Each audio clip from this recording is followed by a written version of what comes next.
عمومی طور پہ ہمارے ہاں جو محبت کی شادیاں کہی جاتی ہیں وہ زیادہ تر ناکام ہوتی ہیں اور طلاق تک نوبت پہنچتی ہے۔ اس کا سبب کیا کہ کچی عمر کے بچے اپنے جذبات سے فیصلہ کرتے ہیں اور ان کی نظر کے اندر صرف ایک دو چیز دیکھنے کی ہوتی ہے جس سے وہ فیصلہ کرتے ہیں، لیکن کہنہ مشق اور گرم سرد چشیدہ والدین اس بات کو جانتے ہیں کہ ہماری اولاد کی ترجیحات کیا ہیں اور جو ہے وہ ازدواجی زندگی کیسے خوبصورت گزرتی ہے۔ اس لیے وہ جو فیصلے کرتے ہیں وہ فیصلے جو ہے وہ بہت اچھے ہوتے ہیں۔ کبھی ایسا ہوتا ہے کہ اولادوں کو اللہ تعالیٰ فہم، فراست اور عقل و خرد کی فراوانیاں نصیب کر دیتا ہے اور والدین واقعتاً فہم اور سمجھ میں اس مقام پہ نہیں ہوتے، تو سعادت مند اولادیں اس وقت بھی اپنے والدین کو شامل کرتی ہیں اور ان کے فیصلے اچھے بھی ہوتے ہیں۔ لیکن عمومی طور پہ ہوتا ہے کہ چاہے وہ اسکول، کالج اور یونیورسٹی میں نہ بھی گئے ہوں والدین، لیکن ان کے تجربات عملاً جو ہیں وہ زیادہ ہوتے ہیں۔ اسی لیے فرمایا گیا سید عائشہ رضی اللہ تعالیٰ عنہ سے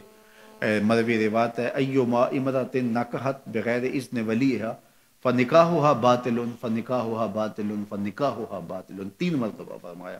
جو خاتون اپنے ولی کی اجازت کے بغیر نکاح کرتی ہے اس کا نکاح باطل ہے، اس کا نکاح باطل ہے، اس کا نکاح باطل ہے۔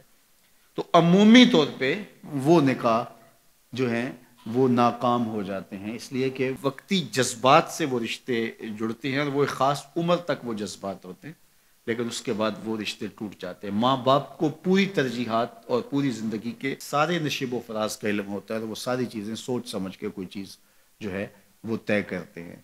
اس میں بعض کا ایسا بھی ہوتا ہے کہ والدین بچوں کی ترجیحات دیکھے بغیر اپنی خواہش کو مقدم کر لیتے ہیں، تو یہ چیز بھی تناؤ کا سبب اور طلاق کی نوبت تک پہنچا دیتی ہے۔ یعنی بعض کا ماں باپ کو ضد ہوتی ہے کہ میں اپنے رشتہ داروں میں ہی اپنے بچے کا نکاح کرنا ہے اور وہ بیٹی جو ہے اس کا مزاج نہیں جڑ رہا ہوتا، تو یہ خواہش اچھی ہے، لیکن اگر ان کی زندگی تلخ ہوگی تو اپنی خواہش کو اولاد کے لیے قربان کرنا ہوگا۔ بہرحال جو بھی ذرائع ہیں طلاق کے، جو بھی اسباب ہیں، محرکات ہیں،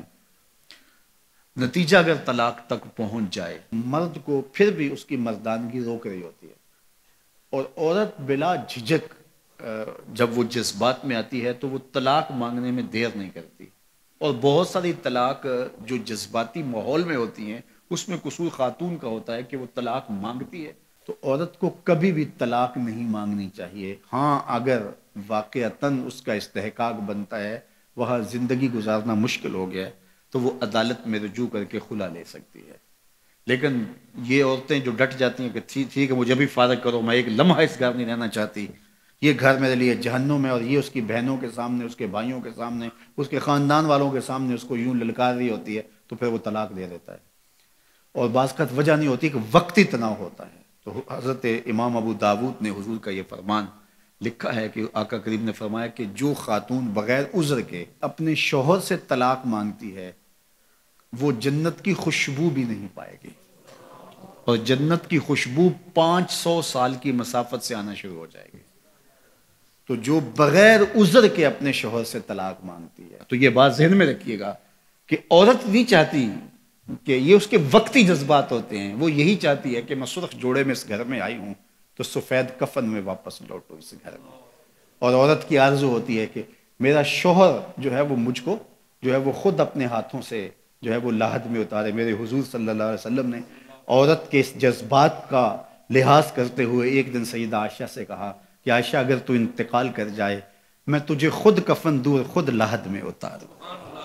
تو حضرت عائشہ رضی اللہ تعالیٰ عنہ کی چشمان اقدس سے آنسو آ گئے کہ یہ اگر ہو تو میرے لیے اس سے بڑا کیا احساس ہے کہ میرا شوہر میرا خود جنازہ پڑھے اور خود مجھے کفن دے اور خود مجھے لاحد میں اتارے۔ تو گھر ٹوٹنے سے بچیں، اور میاں بیوی کا جس طرح یہ دنیا میں رشتہ ہے تو یہ رشتہ آخرت میں بھی قائم رہے گا، اور جب خاتون جنت میں جائے گی تو یہ جو ہے وہ ان حوروں کی جو مرد کو جنت میں عطا کی جائیں گی، یہ ان کی سردار ہوگی، اور اس کا حسن و جمال ان سے فراواں ہوگا، اور اللہ تعالیٰ اس کو وہاں جو عزتیں دے گا، چونکہ وہ دار الجزا ہے، دار العمل تو ہے نہیں ہے، تو وہ دیدنی ہوں گی۔